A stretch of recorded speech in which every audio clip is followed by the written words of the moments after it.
All viewers welcome to our channel LOKOS for ఎస్హెచ్జీస్.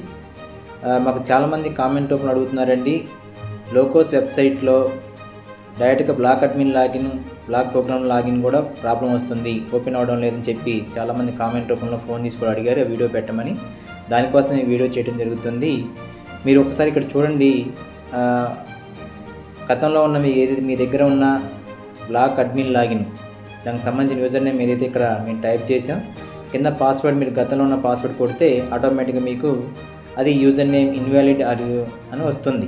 చాలామందికి ఇలానే వస్తుంది. 10 days నుంచి ఈ ప్రాబ్లం సాల్వ్ అవ్వలేదు. Invalid user name or password మీరు కరెక్ట్గానే కొడుతున్నారు, కానీ పాస్వర్డ్ మాత్రం ఓపెన్ అవ్వడం లేదు, లాగిన్ మాత్రం అవ్వడం లేదు. అలాగే బీబీఎం లాగిన్ కూడా సేమ్. మీ బీబీఎం లాగిన్ కూడా సేమ్, పాత యూజర్ నేమ్ మన పాస్వర్డ్తో కొట్టినా కూడా మీకు ఓపెన్ అవ్వడం లేదు. దీనికి సొల్యూషన్ చెప్పమని చాలామంది ఫోన్ చేసి అడిగారు. దీన్ని ఒకసారి మేము ఎన్ఆర్ఎం టీంతో సంప్రదించిన మీదట మీకు సొల్యూషన్ ఇవ్వడం జరుగుతుంది. అది ఎలా ఓపెన్ చేయాలనేది ఈ వీడియోలో మీకు క్లియర్గా వివరించడం జరిగింది.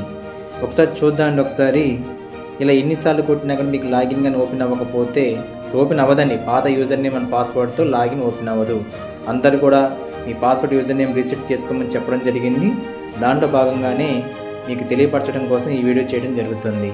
ఇప్పుడు ఒకసారి నేను మీ పాత యూజర్ నేమ్ ఏదైతే ఉందో, బ్లాక్ అడ్మిన్కి సంబంధించిన యూజర్ నేమ్ ఏదైతే ఉందో ఆ యూజర్ నేమ్ని ఇక్కడ టైప్ చేయడం జరిగింది. క్లియర్గా చూడండి ఒకసారి. పాత యూజర్ నేమ్, మీకు యూజర్ నేమ్ని ఎక్కడ కూడా మార్పు చెందలేదు. దయచేసి గమనించండి, యూజర్ నేమ్ మార్చవలసిన అవసరం లేదండి. మీ దగ్గర ఉన్న యూజర్ నేమ్ పాస్వర్డ్తోనే, యూజర్ నేమ్తోనే కరెక్ట్గా అదే యూజర్ నేమ్ ట్రై చేయొచ్చు. ఇది సర్వర్ బిజీగా ఉండటం వల్ల కొంతమందికి ఇలా వస్తుంది. మీరు ఒకసారి ఇది ఓపెన్ అవ్వాలంటే యూజర్ నేమ్, పాత యూజర్ నేమ్ ఏదైతే ఉందో అదే యూజర్ నేమ్ టైప్ చేయాలి. కింద పాస్వర్డ్ దగ్గర మాత్రం మీకు సేమ్ పైన యూజర్ నేమ్ని కింద కూడా టైప్ చేసి దానికి అదనంగా small లెటర్స్లో OS@2023.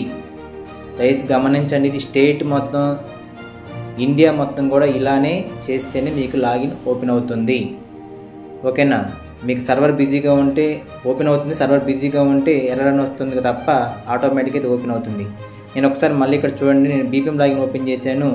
Same BPM login కూడా అంతే. యూజర్ నేమ్లో ఏదైతే మీరు యూజర్ నేమ్ గతంలో పాత యూజర్ నేమ్ ఏదైతే ఉందో సేమ్ అదే యూజర్ నేమ్ పైన చేయాలి, పైన క్లిక్ చేయాలి, పైన టైప్ చేయాలి. కింద పాస్వర్డ్ దగ్గర మాత్రం యూజర్ నేమ్ని టైప్ చేసి, సేమ్ యూజర్ నేమ్ని టైప్ చేసి దానికి అదనంగా OS@2023 అనేది యాడ్ చేయవలసి ఉంటుంది. దీంతో డైరెక్ట్గా మీకు లాగిన్ ఓపెన్ అవుతుంది. అది అడ్మిన్ లాగిన్కైనా అంతే, బీపీఎం లాగిన్కైనా అంతే. యూజర్ నేమ్గా తీసుకోవాలి పాత యూజర్ నేమ్, కింద పాస్వర్డ్కి మాత్రం యూజర్ నేమ్తో పాటు పైన మీరు చేసిన యూజర్ నేమ్తో పాటు కింద OS@2023 యాడ్ చేస్తే మీరు లాగిన్ ఓపెన్ అవుతుంది.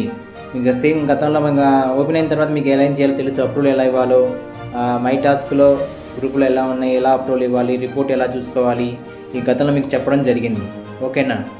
మీకు గతంలో కూడా క్లియర్ కట్గా దీని మీద ఒక వీడియో చేయడం జరిగింది. ఆ వీడియో కూడా చూడండి. అలాగనే మై టాస్క్లో ఎన్ని మీకు అప్రూవ్ పెండింగ్ కనిపిస్తున్నాయి, ఆ అప్రూవల్ పెండింగ్లో ఆ అప్రూవల్ సంబంధించి ఏ వివో వారిగా ఏ పంచాయతీ వారికి మీకు క్లిక్ ఆ పంచాయతీలో కింద మీకు ఆటోమేటిక్గా గ్రూపులు కనిపిస్తాయి. అప్రూవల్ ఎలా ఇవ్వాలో కూడా మీకు చెప్పాను. ఓకేనా?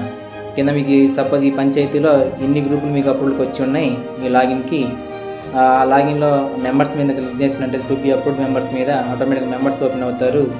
మెంబర్స్ మీద 1 by 1 సపోజ్ ఒక ఫస్ట్ నెంబర్ మీద క్లిక్ చేసినట్టయితే ఆటోమేటిక్ దానికి సంబంధించిన స్టేటస్ ఓపెన్ అవుతుంది. No duplicate found. ఇది ఖచ్చితంగా మనం డైరెక్ట్గా అప్రూవల్ ఇచ్చేసేయచ్చు, దీనివల్ల ప్రాబ్లం లేదు.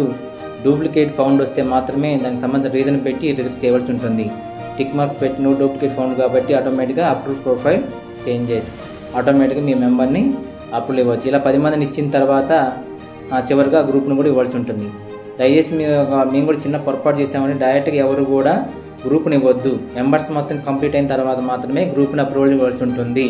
కొంతమంది ఇప్పుడు కొత్తగా ఇచ్చిన కొత్తగా అప్డేట్ అయిన దాంట్లో డైరెక్ట్ గ్రూప్ కూడా అప్రూవల్ తీసుకుంటుంది, కానీ తర్వాత మెంబర్స్ కనిపించరు.